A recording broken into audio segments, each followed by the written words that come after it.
বলছি ভাই, শোন না, বলছি তুই আমাকে 1,000 টাকা মতো ধার দিতে পারবি? আসলে আমার আমার গার্লফ্রেন্ড মেঘনা, ও ব্যাঙ্গালোর থেকে কালকে কলকাতায় আসছে আমার সাথে দেখা করতে। বুঝতেই পারছিস, প্রথমবার গার্লফ্রেন্ডের সাথে দেখা করতে যাব, পকেট একেবারে খালি। তো খালি হাতে কি যাওয়া যায়? প্রেস্টিজ হ্যাম্পার হয়ে যাবে না?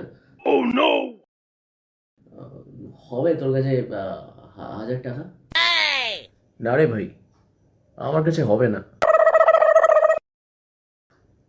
তাছাড়া আমারও পকেট খালি। তুই বরঞ্চ একটু ম্যানেজ করে নে, বুঝলি? আচ্ছা, তাহলে আর কি, ওকে বলে দিই আমি যেতে পারবো না। ওর সাথে ওর একটা বান্ধবীও আসছিল, শ্রেয়া। ওদের দুজনকেই তাহলে ক্যান্সেল করতে হবে। ঠিক আছে রে, আমি আসছি।